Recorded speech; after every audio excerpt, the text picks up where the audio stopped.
It may be excellent economic theory. But, ladies and gentlemen, it's not economists that develop and then vote on those budgets. It's politicians. Politicians who, no matter how hard we try to look down the road, and I think we all do, there is this 4-year framework within the context of the election term. Politicians are presented, and we have been only at it for a couple of years now, but politicians have been presented not with good and bad choices. That would be easy, but generally the choices are between good and good, or good and very good. And it's difficult to say no. So it's easier perhaps to suggest the theory from an economic standpoint. It's difficult to implement them from a political standpoint and extricate ourselves from them from a political standpoint, because, as I've said in the past, deficits are a lot like potato chips. There's some immediate gratification. They're not very good for your long-term health, and bet you can't stop at just one. So, in Saskatchewan, in the budget that is upcoming, we're going to choose a different path.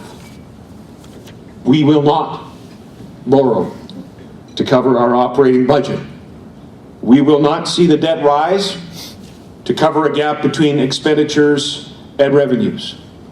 We are working towards a 0% increase in expenditures. Potentially the modest use of our savings account, which is a cash account now, which will come in the third quarter, we think, by the way, at about $760 million, up from the 600 in the midterm, because the picture has actually been brightening a little bit financially for the province, which is a welcome thing after many of the quarters last year. While many other jurisdictions are increasing their debt and increasing expenditures in this budgeting season, we will choose the Saskatchewan way. We will choose fiscal responsibility. And I believe on budget day, the Minister of Finance, Mr. Ganafor, will rise and present the strongest annual financial statement in the Dominion of Canada. Our budget and its use of savings to cover this shortfall is not like a potato chip. The analogy might be closer to broccoli. It's less satisfying in the immediate term. It's better for your long-term health. And I don't know about you, but I can actually stop with just one.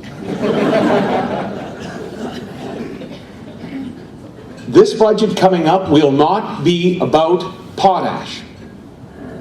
This is a resource-based economy. It is cyclical by definition. It is cyclical in terms of the very DNA of the province, of the economy and the budget. And so we will not budget based on last year's potash revenues. We'll not even budget based on what are expected to be softer potash revenues for the next couple of years. And I just want to be clear here. They're not expected to be soft from a government revenue standpoint because the potash industry is having any challenges. Sales are happening now, as you know. Sales will continue. But we have something in Saskatchewan that I like to call a new growth tax incentive when it comes to our potash tax structure, which basically says this to the companies: if you'll invest here and build here and engage in capital expansion, then the government is going to compensate in terms of the royalties that you owe. And that's why the revenue will be softer, because the companies are all undertaking what is cumulatively billions of dollars in expansion and job-creating activity, investing here in the province of Saskatchewan. That's the reason numbers will be a little bit lower, perhaps even over the next couple of years. This budget, though, and the plan that it offers for the future will not be about short-term resource revenue cycles. The budget will be about the future. The budget will be about the long term, and it will deal head-on with what I believe is the biggest threat to sustaining our growth agenda, that is setting our province apart, even in the midst of a global recession. And here's the challenge I'm speaking of. I've been in MLA for about 10 years. Some in Swift-Current might say that's probably long enough. But it's not very long, really, when you consider the span of history. I've been in MLA for 10 years, and in that period of time, the size of the civil service has grown by 25%. The number of people working for the government increased under our first 2 years by 38, and in the previous 8 years by 2,464 new positions. The customer base that civil service serves has grown by 2%. Most of that just in the last 2 years. Spending in that time period from government has more than doubled. 10 years ago, there was one government employee for every 100 people in our province. Now it's 1 per 80, which we think is the richest such ratio in the country. It's not sustainable. This budget will deal with this issue. We'll deal with it with a long-term plan to reduce the size of government beginning this year. You're going to hear the numbers in the budget, maybe a bit ahead of that. And we'll manage this reduction through retirement, through attrition, in addition to some other measures that we plan on taking. And we will bring a new and innovative approach to public service to ensure that service levels remain high, even with smaller government. Now, many who may not be familiar with new management techniques, with lean operating techniques, with innovations in operations may doubt that this is possible. But the Greater Saskatoon Chamber of Commerce knows better. This group has been a leader in this, in boosting productivity in government and in the private sector since 2002. Maybe the preeminent leader in this regard in Saskatchewan is your very own CEO, Ken Smith-Windsor. He's been an undisputed leader in this, and he and Mr. Chalmers and I had a great discussion not very long ago in the Saskatoon Cabinet Office. Frankly, in terms of full disclosure, that may have been the most important pre-budget consultation meeting that I have had, not speaking for the Minister of Finance.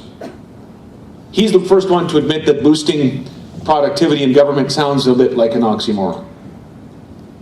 But it isn't.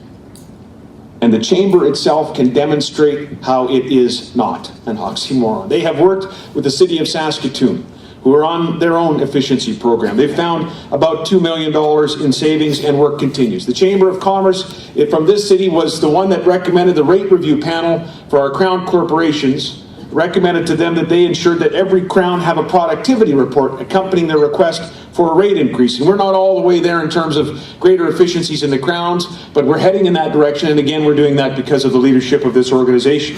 Here's an example. Sask Energy is saving about $5 million a year by doing something very simple, seemingly very common sense driven. Instead of buying 3/4 tons, they're buying half tons. The costs are cheaper, the fuel costs are lower, and the savings, as I've said, are about $5 million. Savings that the customers don't necessarily know about because it's not top of mind, it's not reported. There's another fantastic story right here in Saskatoon about doing things a little bit differently, and again, it involves the Greater Saskatoon Chamber of Commerce. Hospital managers at St. Paul's heard about the Chamber's interest in lean processes and requested some help. 3 of your members stepped to the plate, volunteering many hours to work on a new plan for the hospital lab. Under the old system, lab work from hospital patients was mixed up with a glut of samples that would come in from community clinics. The solution, though, they came up with was both simple and elegant. Different colored racks for the test tubes that come in each day. Now, if the sample in the red rack's been there a long time, it's easily noticed and dealt with. It was also noticed that the frontline experts in the lab techs, were answering the phone between 50 and 80 times a day. Now new requests to the lab are faxed to the lab. It's cut down the time they spent writing things down by 90%. Here's the bottom line. When the work was started, 80% of a hospital's patient test results were getting back to doctors within an hour. Pretty good. After the work was complete, 93% were getting back to the doctors within an hour. Who can argue with accurate testing delivered more quickly and more efficiently from a treatment standpoint, from a patient anxiety standpoint? Streamlining these processes has freed up 1,000 square feet of lab space.